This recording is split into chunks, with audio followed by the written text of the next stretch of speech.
Friends, welcome to my channel. મારું નામ મનીષા લેઉવા. વિસનર આજથી ચાલુ થઈ રહ્યો છે બ્યુટી પાર્લરનો કોર્સ, જેમાં છે માય સેલ્ફ એટલે પોતે જાતે તમે કામ કરી શકો છો બ્યુટી પાર્લરના, જેવા કે તમે આઈબ્રોઝ છે, વેક્સ છે, હેર કટિંગ છે, ફેશિયલ છે, અંડર આર્મ્સ છે, જેવા બીજા કેટલાય કામો તમે પોતે જાતે કરી શકો છો.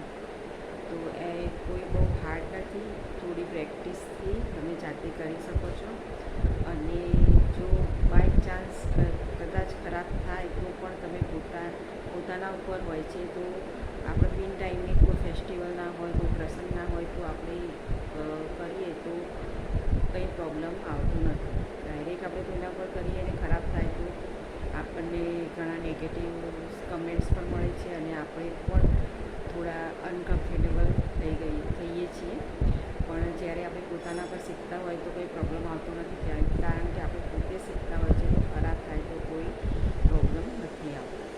તો માય સેલ્ફ પસંદ કરવાનું કારણ આ જ છે કે તમે જાતે પોતાના કામ કરી શકો, પ્લસ તમારે બહાર જવાની જરૂર ના પડે. અને ઘણીવાર એવું બનતું હોય છે કે આપણે બહાર પાર્લરમાં જઈએ છીએ પણ આપણને પૂરી સર્વિસ નથી મળતી. ઘણીવાર પ્રોબ્લેમ ઊભા થાય છે. મારી સાથે પણ થયો હતો, એક બે વાર એવું થયું છે. તો કદાચ તમારી સાથે પણ થયું હોય બાય ચાન્સ.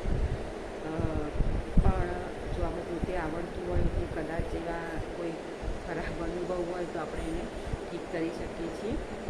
જેવા કે મારા હેર કટિંગ કર્યા હતા તો એક હેર એને કાપી જ નહોતી. મેં પણ ઉતાવળમાં કંઈ ધ્યાન આપ્યું નહોતું, કારણ કે સાંજનો સમય તો મારે રસોઈ બનાવવાનું હતું. તો આ તો સવારે જોયું હોય બાલમાં કંઈક ડિફરન્ટ લાગ્યું.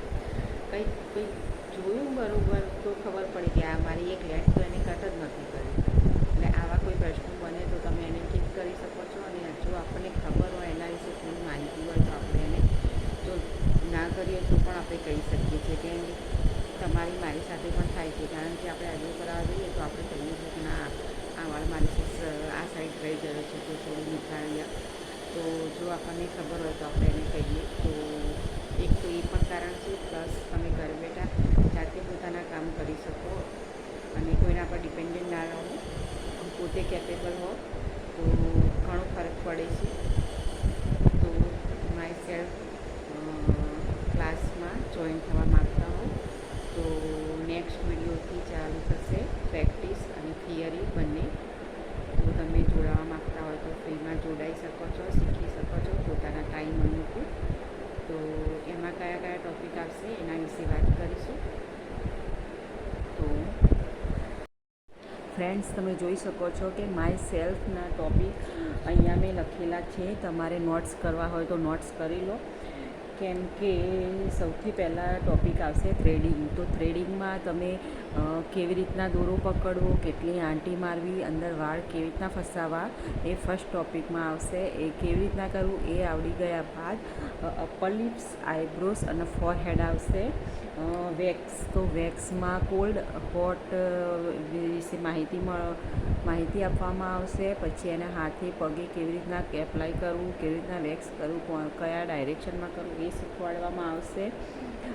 પ્લસ ફૂલ હાથમાં જ પોતે જાતે વેક્સ કરી શકો છો. ફૂલ પગમાં નથી કરી શકાતું, કેમ કે બેક સાઈડ કોઈકના હેલ્પની જરૂર પડે છે ઉપરના ભાગે.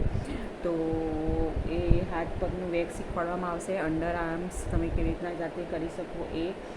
અને ફૂલ બોડી તો બેઝિકમાં આવે છે, તો મેં લખ્યું છે એમ જ બ્લીચ અને ડિટેન. તો બ્લીચ અને ડિટેન વચ્ચે તફાવત તમને જણાવીશ કે બ્લીચ અને ડિટેન વચ્ચે શું અંતર છે. પ્લસ બ્લીચ કેવી રીતના કરવું, કઈ બાબતો ધ્યાનમાં રાખવી, કારણ કે બ્લીચમાં પાવડર આવે છે તો એ કેટલા નાખવો, કેવી રીતના કરવું, કઈ સ્કિન ઉપર કેટલો નાખવો એ પણ શીખવાડવામાં આવશે. ડિટેન કેવી રીતના કરવું એ પણ શીખવાડવામાં આવશે. ક્લીનઅપ ફેશિયલ પહેલાં સ્કિનનો ટોન શીખવાડવામાં આવશે કે તમારી સ્કિન કેવા પ્રકારની છે એના વિશે પૂરી માહિતી મળશે. પછી જ ક્લીનઅપ અને ફેશિયલ વિશે તમને શીખવાડવામાં આવશે. તો ક્લીનઅપ અને ફેશિયલમાં અંતર શું છે, કેટલી એજે કરવામાં આવે છે એ પણ બતાવવામાં આવશે. અને ક્લીનઅપ કેવી રીતના કરવું એ પણ, અને ફેશિયલ કેવી રીતના કરવું એ પણ શીખવાડવામાં આવશે. મેનિક્યોર પેડિક્યોરની કીટ વિશે માહિતી મળશે અને મેનિક્યોર કેવી રીતના કરવું એ પણ અને પેડિક્યોર કેવી રીતના કરવું એ પણ શીખવાડવામાં આવશે. હેર કટમાં સ્ટેટ્સ, લેયર્સ એન્ડ સ્ટેપ્સ શીખવાડવામાં આવશે. સ્ટ્રેટનિંગ, તમે પોતાની જાતે સ્ટ્રેટનિંગ કેવી રીતના કરી શકો અને કઈ કઈ બાબતો ધ્યાનમાં રાખવી એના વિશે માહિતી આપવામાં આવશે. કર્લ્સમાં પણ એ જ છે કે તમે કેવી રીતના જાતે પોતે કર્લ્સ કરી શકો અને કઈ કઈ બાબતનું ધ્યાન રાખવામાં આવે છે એ શીખવાડવામાં આવશે.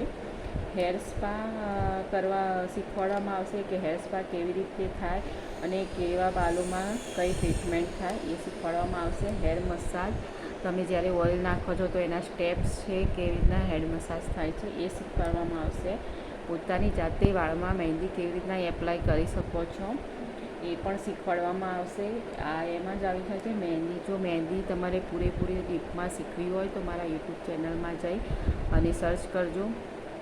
પ્લેલિસ્ટમાં બધી જ મહેંદી, બ્રાઇડલ છે, બેઝિક્સ છે, એલિમેન્ટ છે, બધી જ મહેંદી અંદર અવેલેબલ છે, તો આપ ત્યાં જઈને જોઈ શકો છો.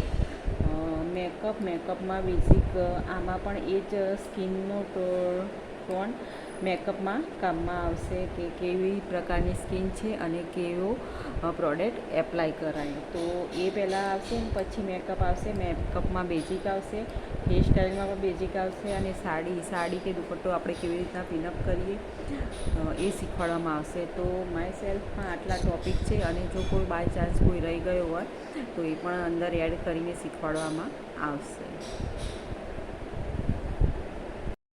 ફ્રેન્ડ્સ, તમે જોયું કે કયા કયા ટૉપિક શીખવાડવામાં આવશે, તો એ તમે નોટ્સ કરી લેજો કે આ ટૉપિક અમને શીખવાડવામાં આવશે. તો આપ એક નોટ યા ચોપડો બનાવી લો જેમાં તમે થિયરી લખી શકો. તો આગલા વિડીયોમાં શું જરૂર પડશે એ તમે નોટ્સ કરી લો. એક નોટબુક એન્ડ પેન અને દોરો જોઈશે, જે તમે બજારમાંથી અવેલેબલ હોય, તમારા ત્યાં જે પણ અવેલેબલ હોય એ પરચેસ કરી શકો છો. 40 નંબરનો દોરો અથવા તો તમે એમ કહી શકો છો કે આઈબ્રોસની રીલ્સ આપો તો એ તમને આપી દેશે. એટલે ગમે ત્યાંથી તમને પરચેસ તો તમે કરી શકો છો. પ્લસ એક કાતર જોઈશે એન્ડ પાવડર જોઈશે. જે કાતરના પાવડર તો અવેલેબલ હોય છે, દોરો આપ બજારથી પરચેસ કરી શકશે. ઓકે, તો નેક્સ્ટ વિડીયોમાં આપણે થ્રેડિંગ જોઈશું. તો થ્રેડિંગ મેં કહ્યું એમ કેવી રીતના દોરો પકડવો, કેવી રીતના આંટી મારવી, વાળ ફસાવવા, એના વિશે શીખવાડવામાં આવશે. તો તમે મારો વિડીયો પૂરો એન્ડ તક જોયો હોય તો જો તમે આટલા સુધી વિડીયો જોયો હોય તો સબસ્ક્રાઈબ કરો, લાઈક કરો, કમેન્ટ કરો અને જો ગમે હોય તો બીજી બહેનોને પણ શેર કરો, જેથી તે ઘરે બેઠા બ્યુટી પાર્લરનો કોર્સ શીખી શકે. ઓકે, અને જે ફ્રીમાં છે, કોઈ ચાર્જ નથી, તમારા ટાઈમ અનુકૂળ તમે શીખી શકો છો અને પોતાની જાત ઉપર પણ પ્રેક્ટિસ કરી શકો છો. તો મળીએ નેક્સ્ટ વિડીયોમાં. બાય.